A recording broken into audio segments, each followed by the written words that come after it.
at a point to stop and either stay with us or have a meal with us.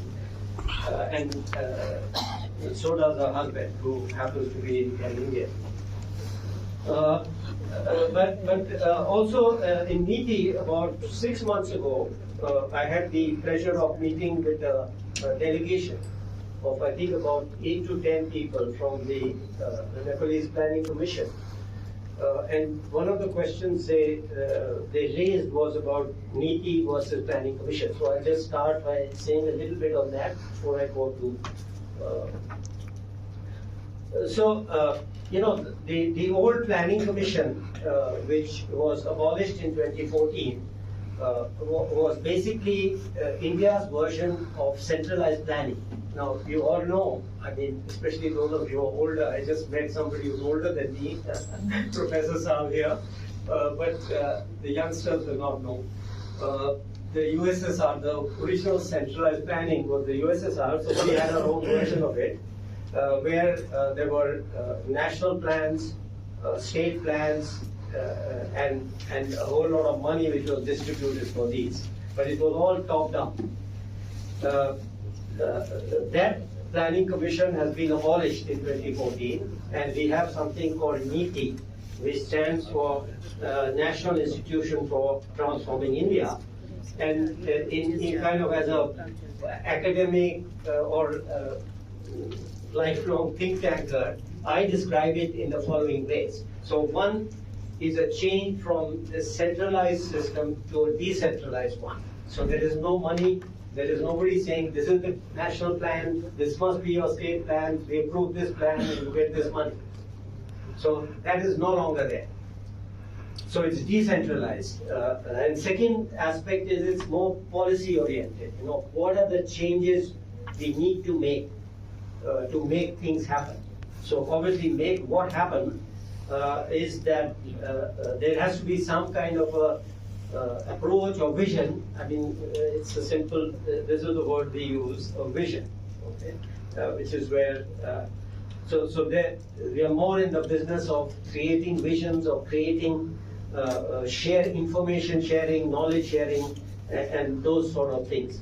I think Dr. Saab here also mentioned something which is relevant, issues of complementarity, the gaps, etc. Exactly the same kind of approach which has been suggested here, database policy research, etc., which also ICRO is very keen on.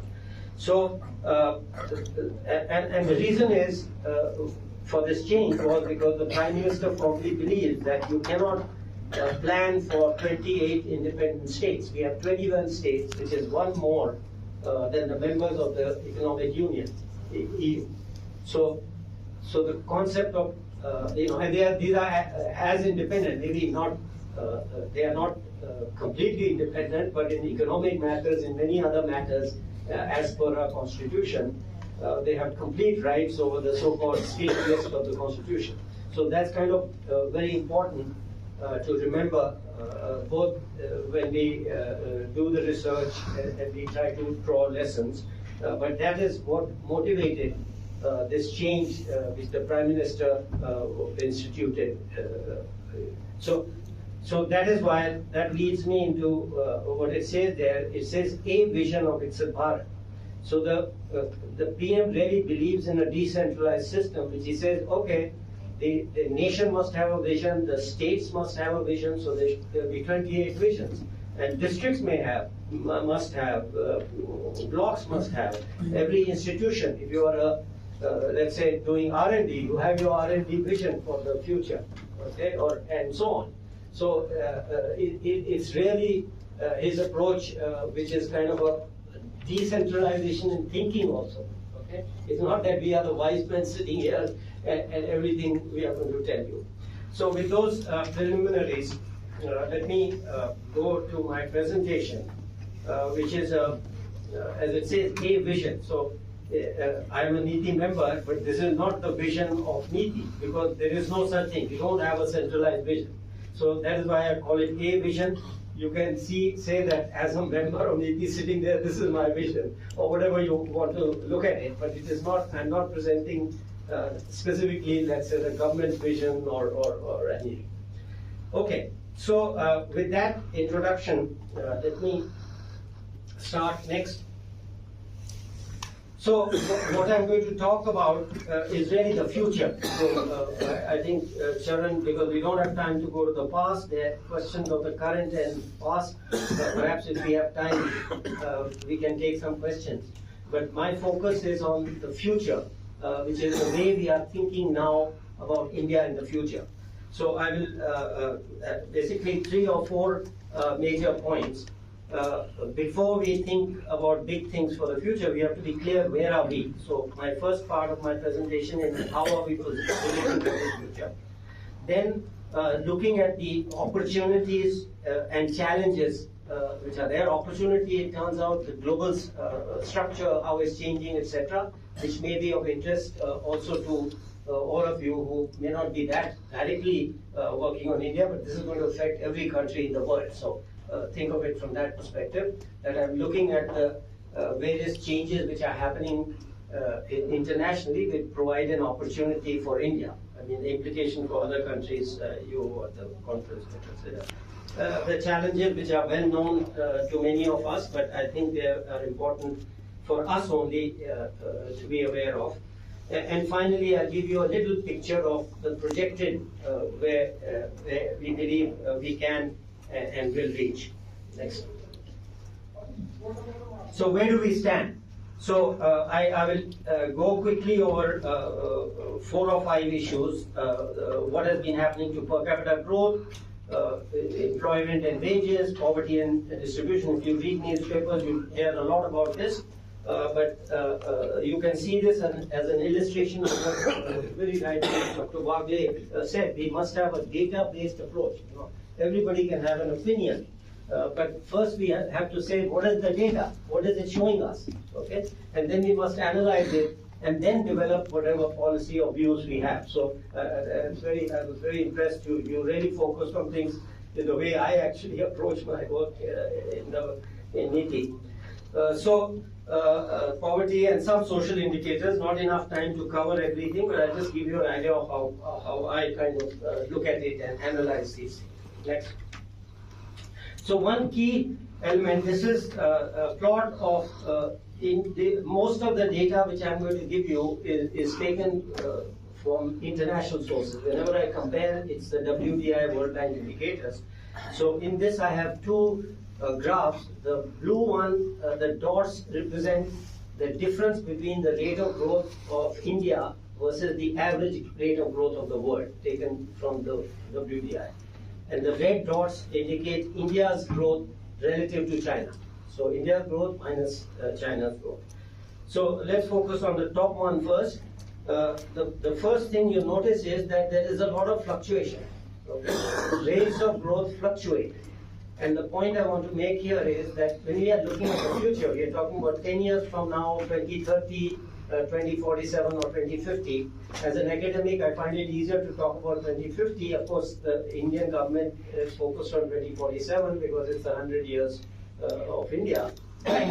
But when we are looking at such long term, this 1 or 2 years really does not matter because you can never have such a precise focus. So what does it show? What it shows is that India's rate of growth, that trend line, the rate of growth has been expanding relative to the world. Okay, so that's the first picture you have, and then the second one relative to China, which is in the negative territory, i.e., China's growth, as all of you know, was higher than ours. So India minus China is below, right? Below the 0 line. So the gap increased for a while till around the mid-90s, and now it has closed. It has been closing since then, and now we are in positive territory. So both these trends I expect to continue. Okay, this is not just today. This is not quarterly growth. This is not 3 years. This is a broad trend from roughly the 1980s. Next. So to fix your mind on some numbers, I'll just point to 2. You know, I've got the columns there Per capita growth, GDP growth. Why per capita? Because as a forecaster who's been in this business for like half a century, I always focus on per capita because the GDP is just a multiplication of per capita and population, and we have no control over population as such, by and large, when we are talking in this context. I give both, but I'll just read out the GDP ones. But there are two, if you look above the line, one interesting thing which comes out in the fluctuations is the growth rate every 5-year average. These are the 5-year averages on top, 4.4, 4.0 for per capita, and similarly for GDP. And you can see every 5 years there's a change. There's a negative, positive, negative, positive. It's an amazing coincidence, if you want to call it. It's not, actually. So that happens every 5 years, okay? But let's come to the 10-year averages, which are really relevant for the future. And what we see is that India's growth, GDP, if you look at, it has fluctuated in 10-year period between 6.1 or 6.0 to 6.8. So the conclusion which can be drawn correspondingly, you can look at the per capita 10-year growth. That range is clearly feasible. It's not something which is very difficult for India to do. So something like, as I give some numbers, that 5.2 to 5.6 per capita and 5.7 to 6%. The first is very feasible over 25 years, and I would say when you go higher than that, maybe a little ambitious. Next. Now, when anybody talks about growth of GDP, they say, well, what about employment? Okay, you may be doing okay in growth, but you hear all kinds of stories of all problems of employment. So what's happening to employment? So the longest consistent series we have is something called ASI, which is the Annual Survey of Industries. So I use that to show you the red dots are the employment growth. Again, I'm looking at growth because I'm looking at the long term here and trying to get the trends. So employment growth is the red. The real wage growth, i.e. wage growth adjusted for inflation, is in the blue lines. And again, you see the same trends. The rate of growth of employment has been rising very gradually, and the rate of growth of increase of real wages in this formal sector. This is generally more or less what we call the formal sector, given all the data limitations, etc. So the rate of growth of employment and the rate of growth of wages is broadly consistent with what has been happening in GDP growth. Next. So if we look at, we also have some short-term data now. I've given you the long-term trends, and basically that give us confidence that we can grow at certain rates. I mean, the exact rates are not important for this current purpose, but we also have detailed data, consistent data series called PLFS. Data is always a problem. Too many people, again, I come back to you, everybody can make all kinds of statements, but we must look at the actual data. Otherwise, you can say anything. So, and that's not good for economic. It's okay for politicians and political purposes, but if we are going to do economics, we must look at the data. So I commend you on that. I'm very happy that you're focused on that, and as EGRO has been since I was there, and I'm no longer there for the last 2 years. But so again, we have for the last 7 years a consistent data series where we can look at the growth of employment, and as you can see, I won't go into explanation. There are two measures of employment. Both of those are clearly trending up. The blue line and the red line. The wage data in this is a little problematic, but broad picture tells us that the fastest growth of real wages is actually in casual workers. So there is this myth which says that there is no jobs and people are being forced to go into casual work. Okay, but the fact that the fastest growth of wages, real wages, which is over there 2.8, but again the exact number does not matter. The point is it's strongly positive and more than for self-employed and regular workers. That has certain implication, but the basic point is that it's not a push factor, it's a pull. So both the rate of employment growth of casual labor and their real wages are rising, which means the demand for casual labor is rising faster than the supply. So it is not a push, it's a pull. I mean, those two data facts cannot be reconciled by saying they are being forced into it. They are being pulled into it. They are not enough people. Okay, there's a demand, but it's not being met, so wages are rising. Next. So then people say, but poverty has increased, there's all kinds of inequality, etc., etc. Okay, let's have a look at whatever data we have. I mean, what data you have in your mind, I don't know, which may be showing. I'm not disputing anybody, I'm just looking at whatever data I have. So this is the data we have now. It's a consistent series on NSS for two periods, 11 years apart. You can see at the top, 2011-12, 2023. So 11 years. What has happened to poverty? We can now, the standard measure in poverty in India is consumption poverty. I have been involved in it for 50 years. Last year I was a principal advisor in planning commission. My division was responsible for making that, this is about 20 years ago, for making the poverty estimates. We've been using this for donkey's years, as I say. But I don't even take the Indian definition, I take the international definition, and which is the PPP, etc. Again, we need not go into technical details, but that shows consistently that the overall poverty rate has declined from around 12% to 12.3%. Okay, that's a big decline in poverty. There's another measure, all from World Bank. It used to be, I don't know, again, the older people may know, there used to be $1 poverty line, $2 poverty line, and $4. So the equivalent of that today is 1.9 here, the latest version is 2.18. It doesn't matter, because all you've got to do is have a consistency to get the picture. Okay, the consistent numbers, whether you put it into 2017 prices or whatever, is not that important, but it must be consistent. So the other measure, the higher measure, which now in terms, when we are an upper middle income country, can be seen as the vulnerable population, you could say. And that also shows that it's gone down dramatically from about 54% to 22%. Okay, that's the second set of numbers.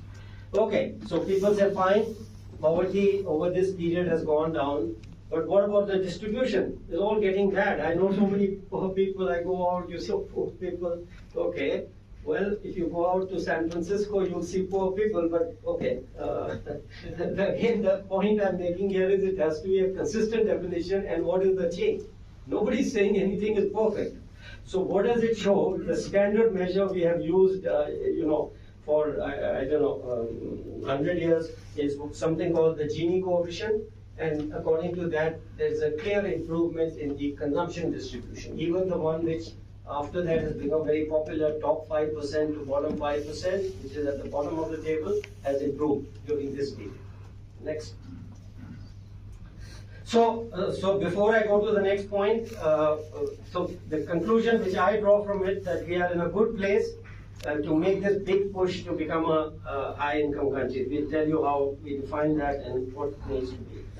So the second point has to do with opportunity, and the biggest opportunity is in demographics, and that immediately takes you to the issue of quality of basic education, etc., which I have investigated in detail, but I'll give you a hint or a flavor of that.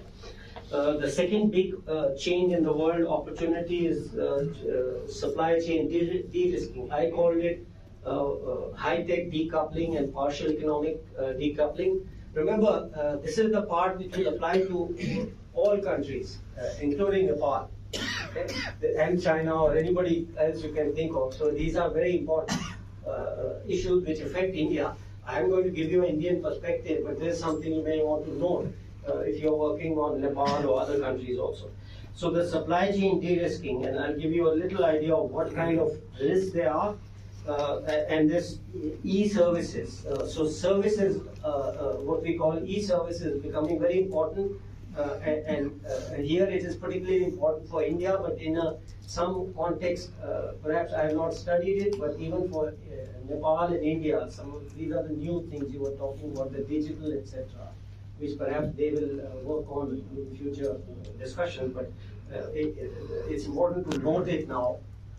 And of course, as I said, I'm drawing implications for India because that's my job in NITI. And then this whole issue of skills. So this slogan called skill for India, skill for the world. In some ways, you could also have this kind of approach, right? You skill for Nepal, skill for the world, or whatever element which suits you. Next. Okay, so what is the demography? The last three columns there give you, this table relates to country share of world's working age population, what we call. I take, it says that 20 to 59, various people take 19 to, it doesn't matter, but the trends are here. Remember, my focus is on the trends. I'm thinking of 10 years from now, 20 years from now. So the trends are the key thing. And little bit of definition change doesn't really make that much difference. So what is happening?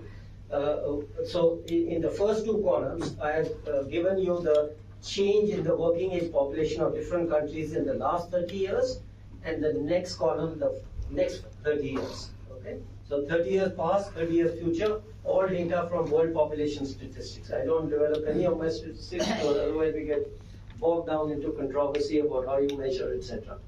So you can see that in the past, most of the developed countries, USA, Western Europe, UK, Japan, South Korea,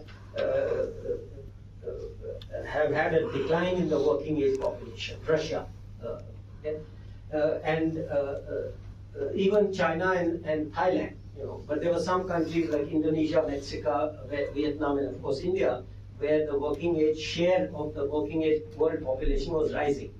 So this I'm talking about international demographics and what impact it's going to have. But in future, not only all the countries which were earlier declining in working age, but also Indonesia, Mexico, and even Vietnam, their share is going to go down.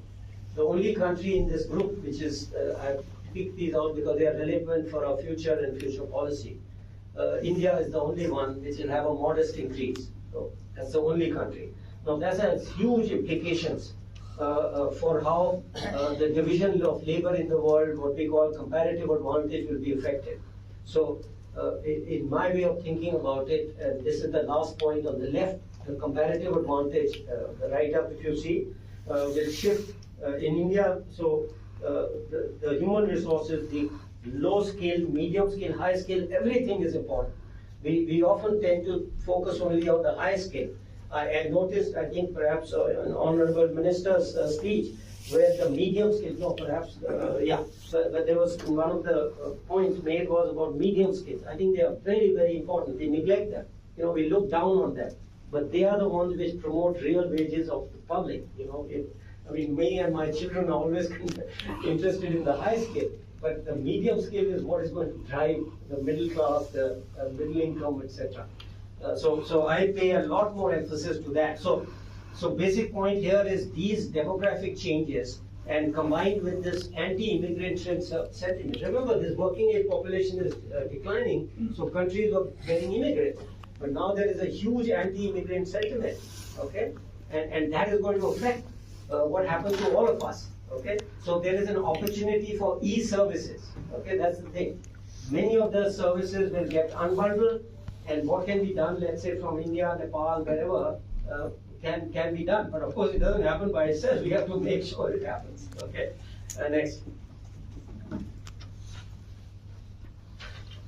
So this is more India specific, but one of the there's been a lot of debate in India about whether we should have FTAs join RCEP or and so on, look east type of, not look east, we are looking east of course, but whether FTAs with ASEAN, we actually already have a FTA with ASEAN, we have an FTA with Japan, with South Korea. We don't have FTAs with the Western countries. And still we keep talking about whether we should join RCEP, which is the only difference is China is there. And all the others we already have an FTA. So what I wanted to demonstrate here is that there is a misperception in my view, okay, that of the importance of China versus the Western countries. In my view, so what I've given you is some data on US, EU, Japan, UK, and ROK, Korea. These are the same countries, remember, where I gave you the demographics. Okay? The demographics is going to drive the comparative advantage and the trade. Okay? That's why I'm presenting these. So what is the implication of, I've given some table, let me read out some of the important things which come out. These 5 countries or economies are the source of 60% of global FDI. Okay? That is 7 times that of China. They import 53% of world manufactured imports, which is 5 times that of China. So if we look at it from India's perspective, and we want to grow manufacturing, it's obvious what is more important. The FTA with the US, EU, Japan and ROK we already have. So UK, US, EU is much more important if we want to grow manufacture, because you cannot grow manufacturers without exports. Okay? It's never happened. I mean, in recent history. And even Japan, UK, and Korea constitute as large a market for foreign manufactured goods as China. They don't import. Okay? So it has no benefit for us. If they don't import, we have to export. If you want to build scale, you have to have a domestic market and export. Again, to some extent, these are relevant for Nepal also, but that was not my object here, but others can draw the implication. So the bottom line for us is we need those FTAs with US, EU, UK. I don't know whether I've given an example later. Perhaps go to the next one. No, that's different. But let me give it here before I forget. The Vietnam's FTA with EU immediately gives them a 12.5% advantage over us. So people say, they have much better infrastructure, etc. No, till 10 years ago they had a much worse infrastructure. That 12.5% matters a lot. Next. Okay, so again, some broad picture which may be useful in many other contexts to give you an idea of how I look at globalization, deglobalization, etc. The graph on the left is the ratio of world merchandise export to world GDP. And you can see that the first peak, that is 2008, that's a global financial crisis. Okay? So there was a huge period of increase from early 2000s or maybe even earlier, where this ratio increased tremendously. Okay? The result was, there was one country which saw this and benefited from it. You can guess, but it's a red one on the right. So China utilized this, and that's fair enough. They utilized this to become the largest exporter in the world. I wish I had a pointer. But the two lines going down, green and blue, are the 2 largest exporters of merchandise, USA and Germany.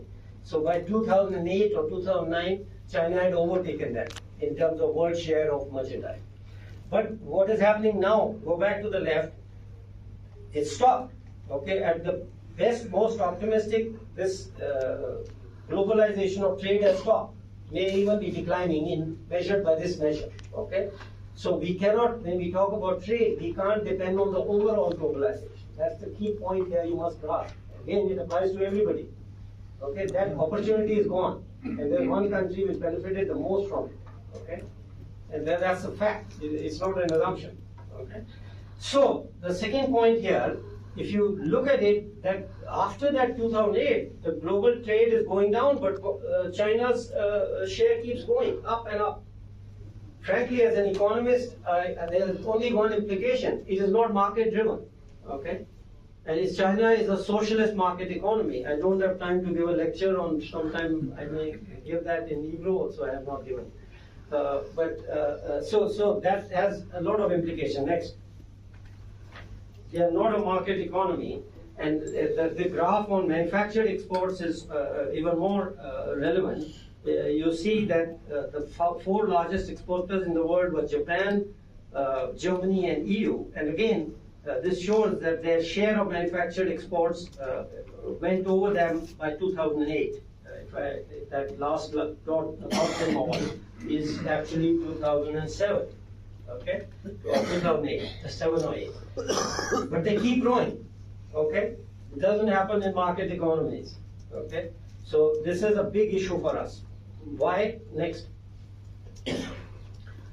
So basically, the table on the left shows again goes a little deeper than the overall manufacturing, and gives you China's share of various manufactured exports.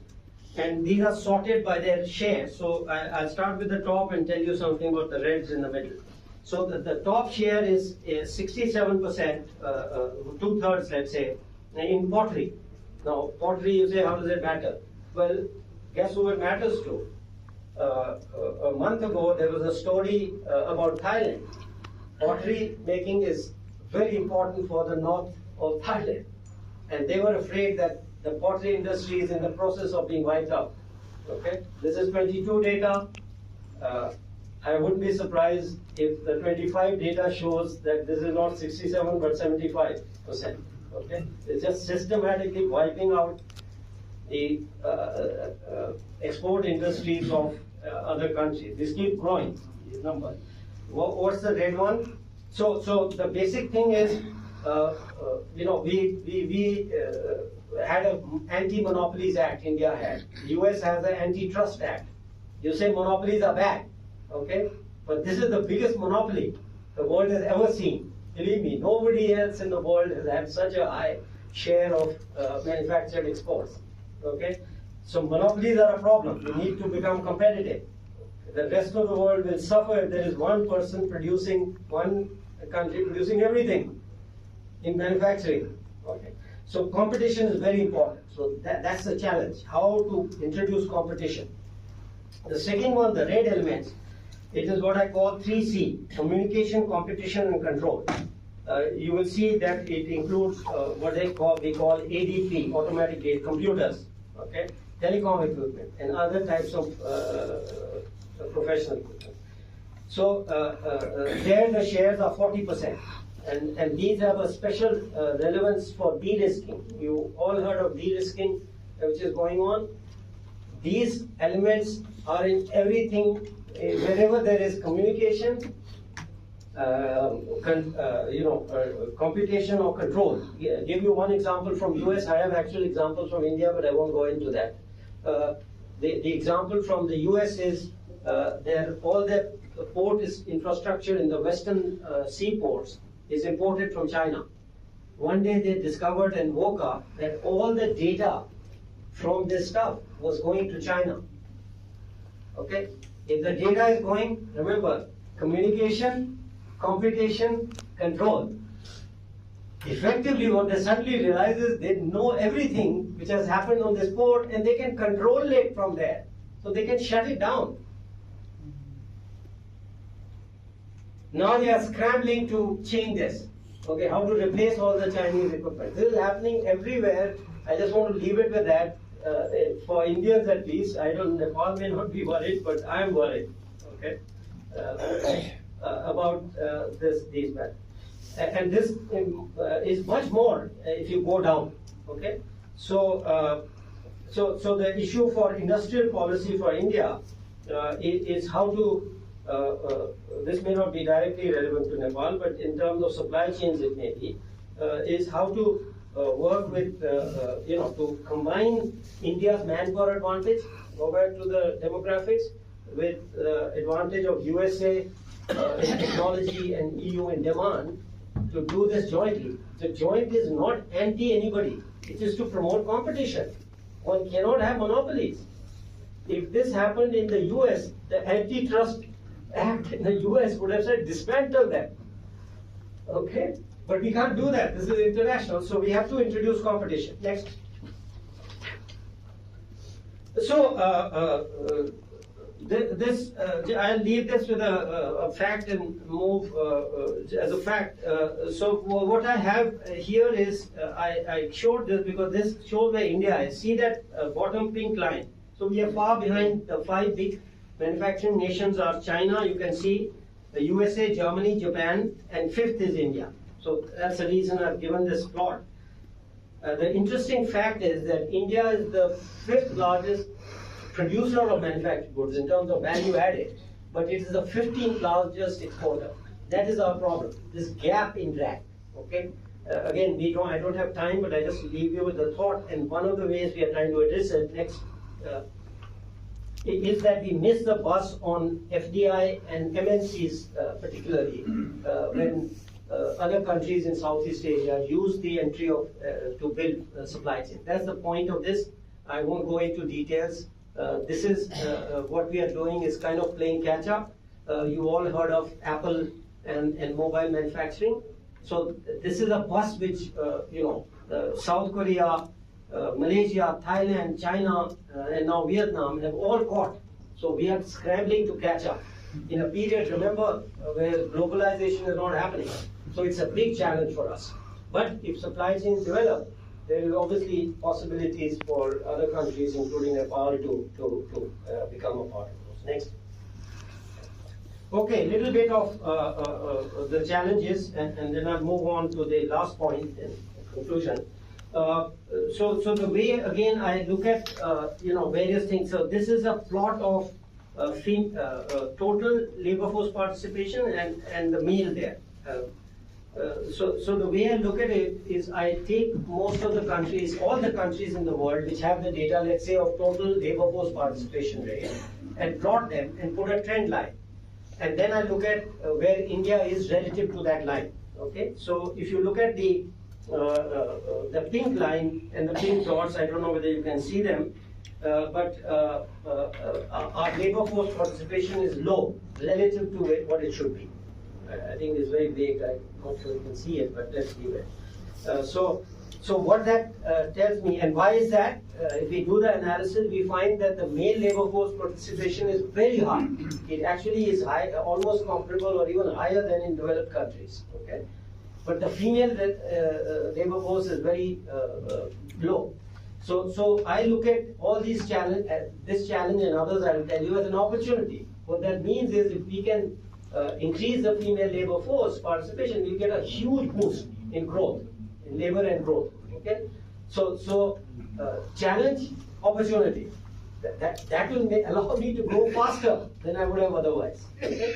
So the good news is the share of females in rural employment and in manufacturing employment is rising in the last few years.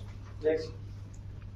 And then I do similar things for education, etc. Here I may be worth it because this again may be relevant for Nepal. Is if you look at the top line, blue, and that red dot on the left, right on top, below where it says India something, okay? That shows that the primary completion rate is very high in India relative to our per capita GDP, and now equal to anything we would want to achieve. Okay, so we don't have a problem there. This will go on. The slight issue is the one below, where we look at something called minimum reading proficiency. So formally, you have a degree, okay, or something which says certificate, you've completed primary school, but only 40% of the children can actually read at the minimum level, okay? This is not a unique Indian problem. So again, it may be relevant to Nepal. But fortunately, in the time we have this international data, India is a little bit above the line, but that's not a consolation. If we are going to become an upper middle income country in the next 7 years or 23 years, upper middle, we have to rapidly increase this quality, okay? Rapidly, okay? So the next dot tells you where we have to be at least in the, this is the lower graph, and the second dot in the middle there. We have to be in, whenever we become, I'll tell you when we plan to become a upper middle and a high income country, right? So the point is this perspective which I use can be used by everybody to pace themselves. You know, what I've always objected to is arbitrary. You just pick out some country from somewhere which you think is the relevant person. I said, forget it. Let's have all the countries in the world, see where the line lies, and then compare that. That doesn't mean you shouldn't do better. Of course, if you can do better, you must. I mean, it's not that I want to be at 42. I would like to be at 100%, but that's not what the general reality is, right? So you have to be realistic also. Okay, so set realistic goals. So first you have to go to 50%, then 70%, whatever, right? So this process allows you to set realistic goals. Obviously, we would love to see that. Next. I just put this on the middle. I think I'm running out of time here. So this legacy of what I call bureaucratic socialism. Again, this is something maybe relevant to Nepal. I don't know. Very relevant? Okay. This is a big challenge. I have some suggestions. I make them. I've written about it, but I just put them down here. One of the new ones which I have in my paper, by the way, there's a whole paper on this Viksit Bharat. which you can download from the NITI website, which goes into much more detail about all these issues which may be of interest. It has a 100-page paper. It has a table of contents, so any issue you are interested in, you can read about it. So with that, so the new is the what I call the use of AI and expert systems to run and simplify and analyze this. Next. So finally, where is it that we want to go? Okay. Now, every consultancy organization in the world has a forecast on something. So I want to be clear what I do. Okay. Which may be completely different from others. You judge whether it's relevant or not. Okay. So what I do is, the World Bank has a formal definition of lower middle, upper middle, etc. They have 4 designations, and they have a precise definition which they use. So what I do for all these projections is I say what is the most recent comparable country which went from, let's say, lower middle to upper middle, and from upper middle to higher income. Okay. That happens to be Indonesia in the first case in 2019 and Romania again in 2019. Okay? So I take the per capita GDP data for that country, the latest PPP, which is in 2017 international prices. Okay? This is the latest data which has just come out in July. Okay? So my earlier paper actually doesn't use this data and gives you different graphs from one I'm showing you. Okay? This is the latest data, and it has some amazing things, but we'll leave that for the discussion. So then I use that, and all my projections are in this real, what I call real per capita GDP and real GDP, all related to PPP. Okay? All the growth rates we see, this is again an interesting economic fact. If you take the real income of a country internally and take the growth rate, or if you take the real PPP GDP income of the country, those growth rates are exactly identical. Okay, so we don't need to distinguish. If you have the proper real growth of the country, it will be exactly equal to the proper PPP growth rate. Okay, exactly. Okay, this you can see from all the data across the world. So what do? As I said, I take those benchmarks, translate them into PPP, apply the growth rate, and I'll show you what I do. And then say, okay, when we reach that, we become upper middle. When we reach that, we become high. Then I use the OECD long-term projection, the IMF short-term projections, and the OED's long-term projection for every country in the world for which it's available. But for India, that OECD becomes the pessimistic forecast, if you will. Okay, so my projections take that as the lowest forecast for India. Next. So these are the 3 projections. You can see that middle forecast is my baseline, the blue line. The red is what I get from using the OECD numbers. Okay, so you can immediately see that the OECD numbers for India are more pessimistic than my baseline, and then I give a slight optimistic one, green, to just give some variation. And I do these projections, but I'm going to show you next. So the middle one, let me say, is based on is the per capita GDP projection, which is 5.4%, which is roughly average 6% GDP growth. Okay. 6%, not 6.5, not 7, and it's roughly 7% for this decade, 6.5 next decade, and 5% the third decade. Okay, and what does it show? Next. So as I said, I apply this to all the countries. The green line is the EU, the blue line is China, the red line is India, and then we have I don't know if you can see, the pink one is Russia. The brownish one, which is kind of flat, is Japan. So let me start at the bottom. Look at where the Indian line is beginning to cross. So basically, sorry, one more point here. What I do is I have an index of what I call economic power. And the reason why I do this, because I want to base everything on the real numbers, right? So my index of economic power is based on the per capita GDP and the GDP PPP. Okay. So this is not directly comparable to the ratios you will see there, but the history shows that within a year or two, whatever dollar values, etc., you see matches. Okay, so please remember, it's not an exact translation into US GDP numbers, but it is roughly equal. But I feel more confident about these numbers than about current price, etc. When we are talking about 20, 30 years, I don't know, frankly, as an economist, what will happen. It can be anything. But this I'm pretty confident about. So here we have, so if you look at the bottom, basically India's economic power in my now latest calculation, we overtook Russia last year, we'll overtake Japan this year and Germany next year in terms of these economic power calculation. UK was 2-3 years ago. Okay? That's the first point. Okay. The interesting thing, just as an aside, I just read a tweet 2 days ago on President Putin. I was quite surprised actually. This our foreign policy people should take note.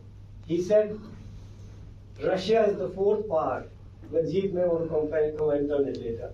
Behind US, China, and India. Actually, that's exactly what this thing shows. That it will be true from next year, next year or the year after. So that's interesting. So I took that as an endorsement. Okay, now let's go up there. Now, the blue line is China. Okay, a lot of research has been done recently, which shows that, and this is solid research. It's not just OECD.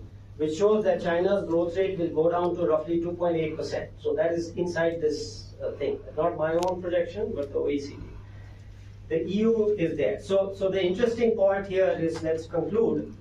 You see the red line, which I've told you the bottom. On the top, we will overtake by 2050. We will have overtaken the EU in terms of economic power and be within a shouting range of China. Again, please don't take the exact number seriously. I'm talking about a trend, a closing of gaps, and so on. So finally, in terms of India's GDP, so these appear very precise, but they are not supposed to be precise. They are supposed to give you a trend of where the world economy is headed. Okay. There could be shocks which affect every country, in which case everything will, that's why these are all ratios. So actually if things affect everybody, these will not change. But if it is differential impacts, it will change. Okay, that is, I have not taken account of those. The economists make different projections, which I said, which are easy. So these numbers will, as I say in the last line, if you think of GDP in current US dollars, this will happen, maybe 2-3 years later than the dates which I have given. Next. Okay, so the same thing, I've already given you an indication. So the same process we can follow with international and say, okay, take every social indicator. Let's say life expectancy I've shown here. One can say, okay, where are we? It turns out here we are worse than where we should be. And so we have a big challenge to go up in the next 7 years, 10 years, 25 years. Next.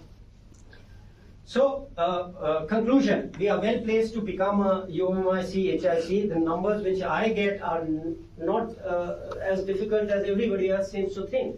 So let me warn you, please do not take these at face value. You can dispute them.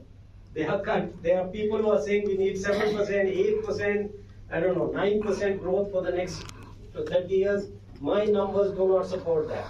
Okay, we don't need 9%. The problem is that the history of growth shows that after you accelerate growth, the most difficult problem is sustaining it. Every shock tends to derail you. You look at the history of South Korea, you look at any country, Thailand, they get a shock and it goes down. The tough thing is to get it back to that level, not to keep raising it.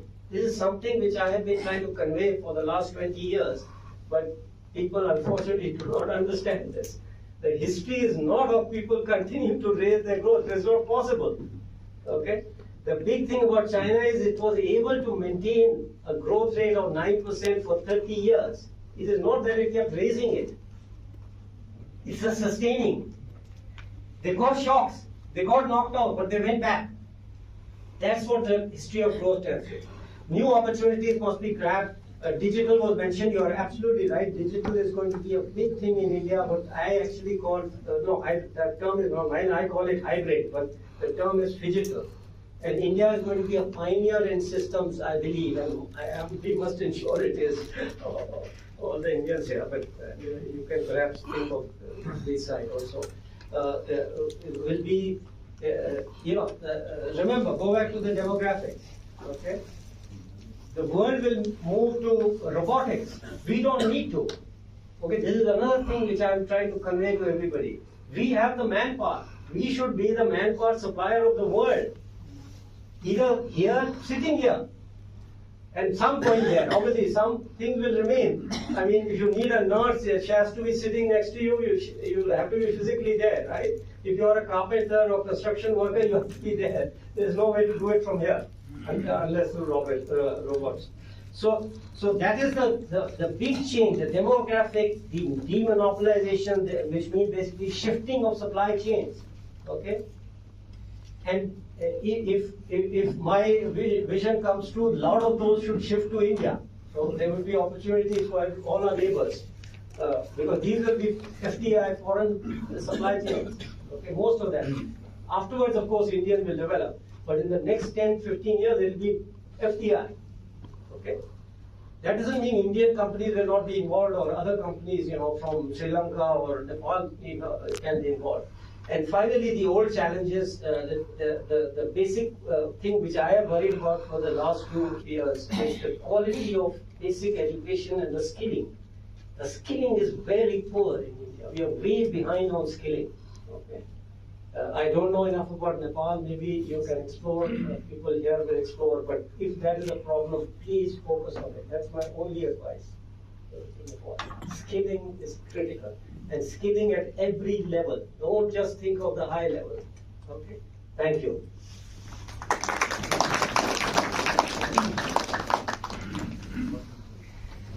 Cultural and heritage values. Social, cultural values and heritage. I believe India and Nepal are amongst the nearest and dearest of neighbors in the world today. Our shared geography forms all that is south of the Himalayas, and our bond is underlined by broad cultural unity and economic complementarities, as we also just heard from the previous speaker.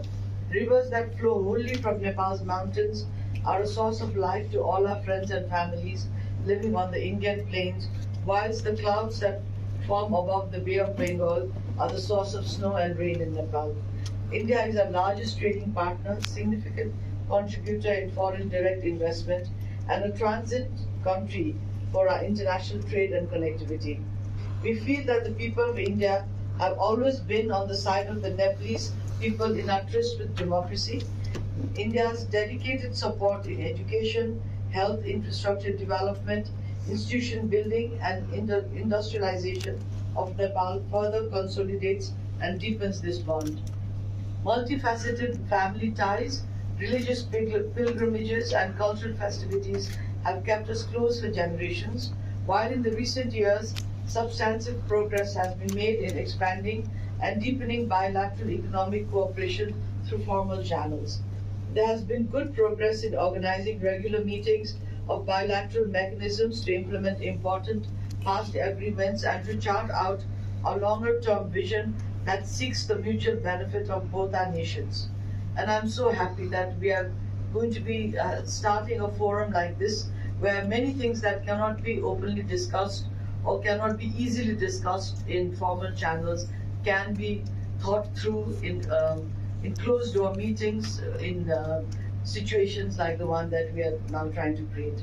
It is important to note that major cross-border infrastructure projects such as the integrated checkposts, rail linkages, petroleum product pipelines, power transmission lines, roads and motorable bridges have been built via this formalized economic cooperation. Most recently, never before seen progress was made in cross-border electricity trade between the two countries. The starting point of this initiative was the groundbreaking agreement that was reached between Prime Minister Shri Modi ji of India and former Prime Minister Shri Deoba ji of Nepal during the latter's state visit to India in April of 2022 as Prime Minister. envisioning the export of power equivalent to 10,000 megawatts from Nepal to India within a framework of 10 years was the key point of this agreement. Amongst the groundbreaking agreements reached at that juncture in the power sector were joint development of power generation projects in Nepal, development of cross-border transmission infrastructure, bi-directional power trade with appropriate access to electricity markets in both countries based on mutual benefits, market demand, and applicable domestic regulations of each country, coordinated operation of national grids, and institutional cooperation in sharing latest operational information, technology, and know-how. This agreement serves as a strong region for hydropower developers from India to view Nepal's energy market as one worth investing in. Moreover, the very recent signing of a historical tripartite power sales agreement has enabled Nepal to sell 40 megawatts of power to Bangladesh via the Indian grid. We highly appreciate the leadership in India creating the environment for this breakthrough. With a view to further advancing economic cooperation, the promotion of trade between the two countries is also a top priority. However, it is a matter of concern that the trade between Nepal and India is very asymmetric. For every rupee of goods and services exported to India, Nepal imports 10 rupees worth of goods and services. Consequently, the widening trade deficit that India alone has reached almost 1/6 of Nepal's gross domestic output. The issues over sustainability of Nepal's trade deficient needs to be seriously addressed. Thus, I hope the deliberations at this forum will discuss innovative ways for collaboration to support the expansion and diversification of Nepal's trade to India to ensure its sustainability and economic cooperation on a more equal footing. And here, of course, we are hoping that there will be import of foreign investment as well as technology, which we can jointly develop and re-export back to India, along with the partnership of the citizens of India itself. Collaboration in sectors of information technology, the gig economy with software development should serve as a boon for the talented youth of Nepal, as well as a market for the Indian IT sector. Many infrastructural, regulatory, and administrative barriers, as well as procedural irritants, otherwise known as red tape, lead to excessive delays, high costs, and uncertainties. These impede the opportunity to realize a higher potential. And a lot of discussion around this is also required, both on the side of Nepal and on the side of India, because while I was serving on the Committee of Agriculture, Cooperative and Natural Resources, I realized that there are issues on both the sides, and when we have formal government level meetings, it is very brief and all the issues are not really worked at in depth. And maybe this can be such a forum that we look at each and every of the many products which we share between the two neighbors, and how that can be synergized, and how we can do better export and import and better trade of technology from both sides. In this context, addressing preferential erosion vis-a-vis other least developed countries, removing non-tariff barriers, and facilitating trade at the border, concluding mutual recognition agreements, leadership for policy in new sectors, promoting regional value chains and intra-industry trade, upgrading trade-related infrastructure, including road and railway infrastructure, and India's support in strengthening productive capacity would go a long way in balancing trade and in making our economic integration and cooperation even stronger. Dear delegates and friends, I'm delighted to share with you that Fitch Ratings has awarded Nepal a BB minus rating for its investment climate, positioning Nepal second behind India in South Asia. We have opened almost every sector of the economy to foreign investment. Recently, we have reformed policies and enacted many legislatures to augment the investment climate. Statutory provisions pertaining to land acquisition, company registration, environmental assessment, and infrastructure development have been relaxed and simplified. We are ready to establish bilateral investment agreements with as many prospective countries as possible. And here too, as a foreign minister, I have come across many other third countries who are very interested in investing in Nepal. But I know very truthfully and as a Nepali that we don't have the magnitude of technology, capital, or management skills, and we cannot do it alone. The potential is there. So if people from the Indian private sector, from the academic sector, partner with Nepal, I think we can accomplish much more in this field as well. Nepal offers an attractive incentive package in terms of corporate taxation, import duties, and export facilitation. We guarantee full repatriation of income from investment, and Nepalese legislation prohibits nationalization of private enterprises. This is written in our constitution. Further, Nepal is committed to policy stabilization to encourage FDI and private sector engagement. India is already the largest investor in Nepal, with about 2/5 of the total stock of foreign investment. We encourage the Indian private sector and entrepreneurs to take advantage of the readily available investment opportunities in Nepal. I invite you to invest in Nepal, in hydroelectricity, both in generation and transmission, transport infrastructure such as fast-track roads, railways, cable cars, metro rails, flyovers, and international airports, agriculture, food processing, herb processing, tourism, sports, mineral-based and production industries, and information and communication technology. So all these fields in Nepal are relatively still virgin fields. But if we can have a good policy framework and a good discussion around each of this sector, I'm sure our economic growth together could go a long way. I'm confident there is a potential high rate of return on investment in all these sectors. At this juncture, I would like to take a few minutes to focus on tourism in Nepal. We can jointly promote our religious and cultural treasures as tourism destinations, which would contribute substantially to regional prosperity. Nepal and India should effectively promote the joint initiatives like the Ramayana circuit and the Buddhist circuit to harness mutual benefit. I'm happy to note that a number of India-based hotel chains have already come to Nepal, and there is encouraging progress in cross-border digital transactions between India and Nepal. We look forward to the effective management of inter-country hotel networks and digital payment systems for the convenience of tourists, business people, students, pilgrims, and travelers of both countries. I would also like to share that Nepal has opened up 2 international airports at Lumbini and Pokhara, 2 of Nepal's most beautiful, unique, and spiritual places. We have constructed these airports at very high cost and seek the support of our closest friend and neighbor to help make them fully operational.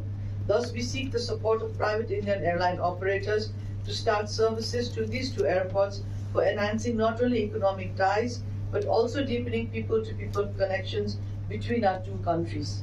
And since there is some history with these 2 projects, I sincerely would like to open this floor to please have a discussion on what would be the implications of Indian Airlines flying to these airports and how it would actually deepen our relations and our people-to-people contact. But I think there has to be some clearance at the highest level in India before these 2 airports can be accessed by Indian Airlines.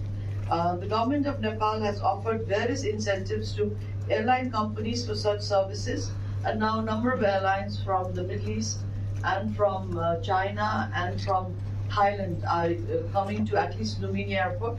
But there's a number of incentives that the government of Nepal has given.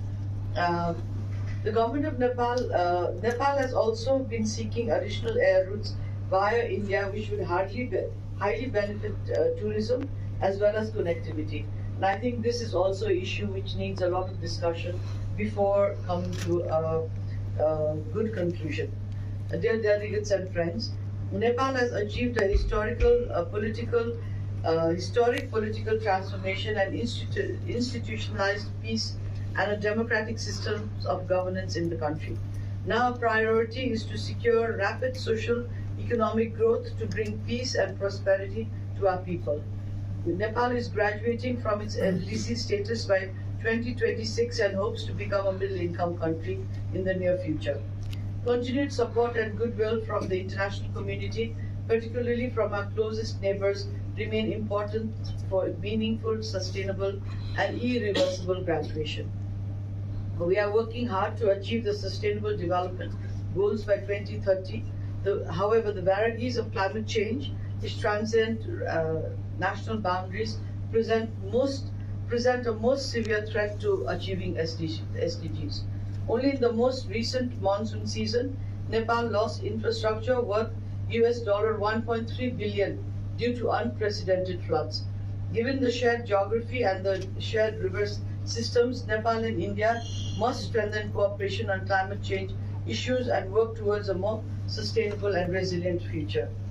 Dear friends and delegates, Nepal is excited by India's rapid economic process and its rise as an extremely important international power. Currently, India is the world's 5th largest economy and is on track to become the 3rd largest economy in the world after US and China by the year 2030. It is irrefutable that the global economy's center of gravity is moving towards Asia, and the center of gravity is located nowhere else than in the neighborhood of Nepal. And the undertaking to integrate the region for regional prosperity as a whole is what we must march towards. Because our region has immense potential, closer cooperation among the countries in South Asia will undoubtedly create a strong regional synergy for a more resilient, prosperous, and sustainable region. There is thus a need to further strengthen regional and sub-regional platforms such as BIMSTEC, BBN, and SARC to forge economic integration and complement bilateral economic engagements, and to have think tank bodies like this. I think is now very, very crucial, and I also think it's very timely that we are entering into these dialogues, and I'm so happy that it is now starting with India and Nepal, but maybe the other countries in the region can also join in where and as possible. Finally, I would like to emphasize that with Nepal being a priority on the India's neighborhood first policy, strengthening the economic relationship based on shared concern and shared prosperity holds immense significance and potential for both countries. An economically prosperous, politically stable, and democratic Nepal is what we endeavor to be, and we are getting closer to this goal if we look at a historic perspective. And with fruitful cooperation with a neighbor such as India, prosperity is very realizable, we feel. For this, we need to develop a framework for a comprehensive economic partnership that links the industrial development of Nepal with the growth structure of India. We also need to work together to develop a common position in international forums based on bilateral concern such as human security, terrorism, human rights, artificial intelligence, the multilateral trading system, and emerging challenges to the globally accepted development paradigm. I hope the deliberations during this conference will be fruitful in generating new insights for further expanding Nepal-India economic interlinkages as well as regional integration. I wish this event a great success. Thank you.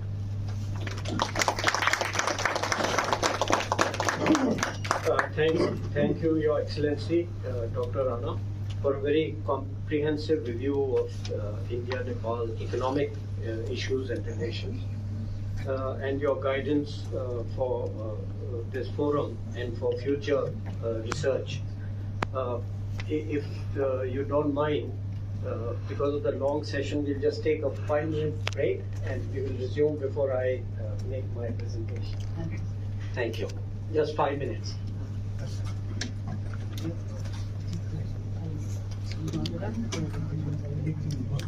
Regard to the background of this kind of seminar, particularly relating to Nepal Center for Contemporary Studies, its own background. And now it has become a part of Kathmandu University. First, we ran this center for 25 years, but we could not do it better. I mean, we thought that we have to now integrate into the university system, and that is how the Nepal Center for Contemporary Study, it has become a part of Kathmandu University. Before I take your time, I don't like to bore you by talking much about the whole program. I will be talking later on. I mean, there are very brilliant speakers. I think I was really enlightened by Madam Prime Ministers, Dr. Rana and Ajit Bagleji, and the last speaker, Mr. Arvind Parmanti, and you are in detail. As a political science student, I could grasp a little, but still I could understand, I could grasp whatever I saw on the chart, etc.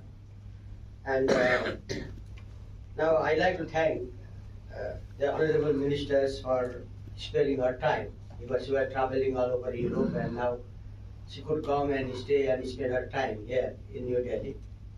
We hardly meet in Kathmandu, but sometimes we meet here and there. And Dr. Arvind Virwani, you are brilliant. I think she has presented a brilliant paper. I think it would have some kind of guidelines for the future. And I like to thank Dr. Arvind Virwani ji, member of the Niti Aayog, for presentation, and Ambassador Bhutan, Heads of His Excellency Namgyal. Dr. Ajit Bagleji also spoke very well on the subject, and from Nepalese perspective, and Dr. Ashok Ishan Das, former chairman of the Commission of the Agriculture Costs and Prices, Dr. Ratan Chand, former director, IGRO, Dr. Salini Singh, IGRO, Dr. Surendra Thapa, because I have been given this list. to present, I could not remember the names. And Dr. Surendra Thapa of the Nepal Embassy, and representatives of Kathmandu University, of course, we are part of it, and of course the representatives of the organizers here at IGRO. I thank you all for your patient listening, and now I think I have no time, nothing to add. Just hand over the mic to the organizer. So before we finish this session, as a small token of our gratitude, we want to honor the dignitaries, and for that I invite Colonel Mahendra Pal Singh to present the gifts.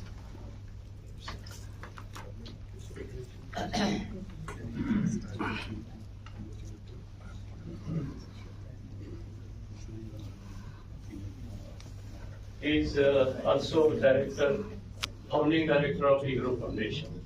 Thanks.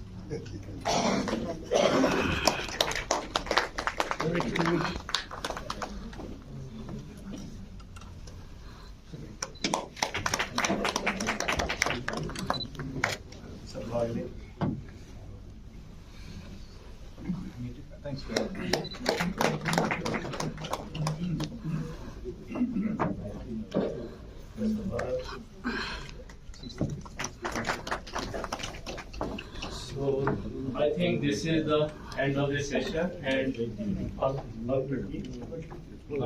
team is reassembled at 12:30.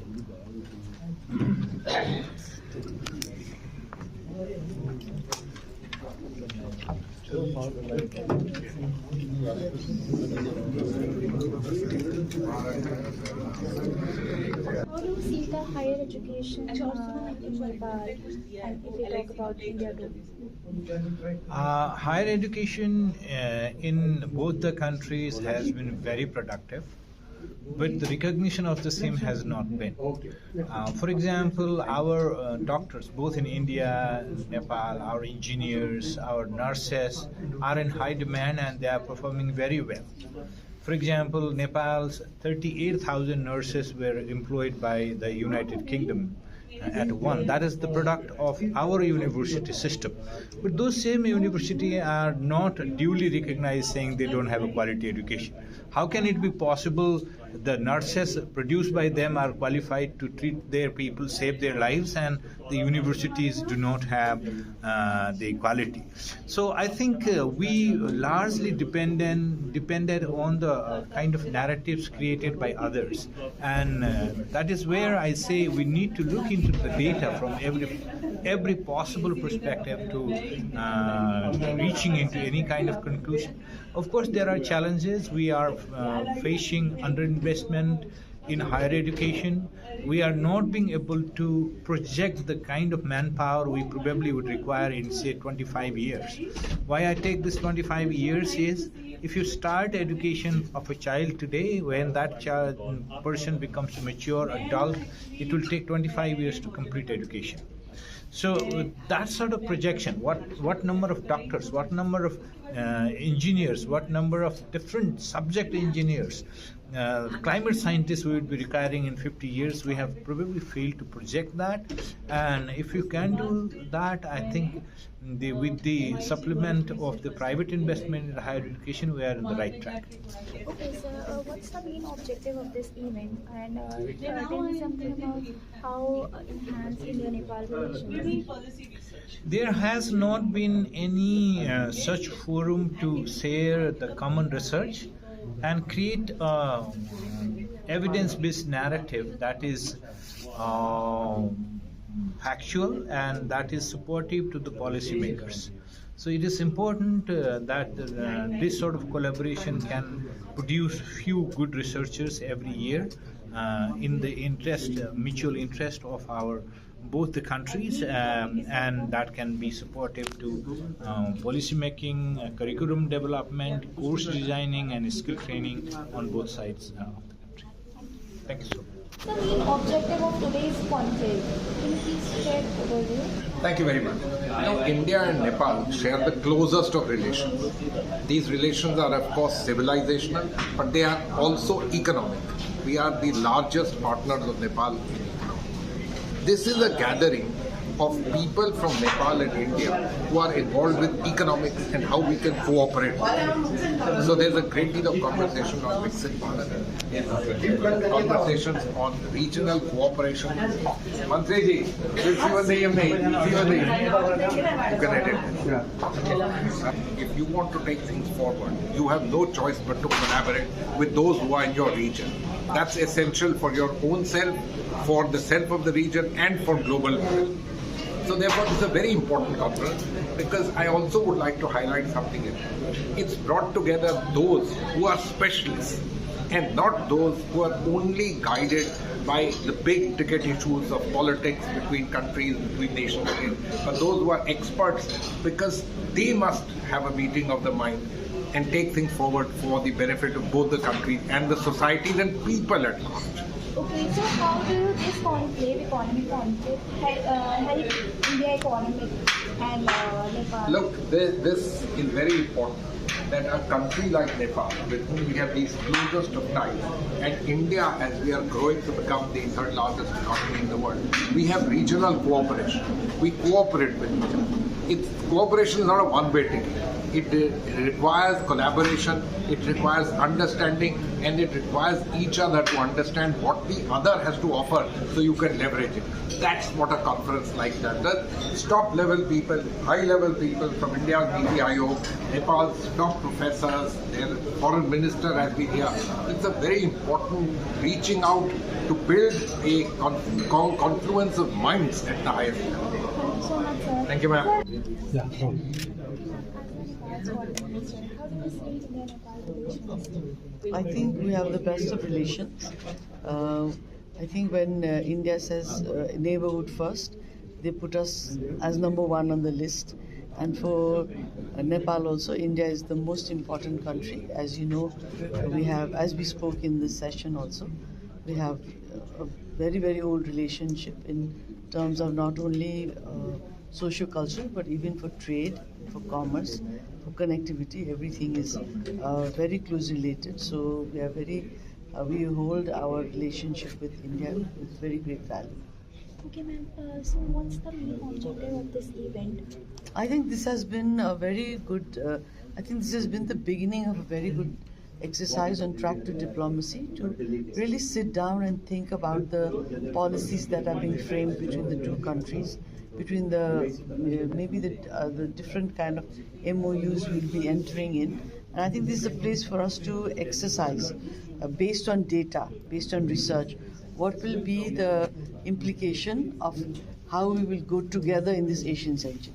And if we talk about cross-border terrorism, so how do you see India and Nepal? I'm not really familiar about cross-border terrorism, but I don't think we have an issue on that problem. Okay.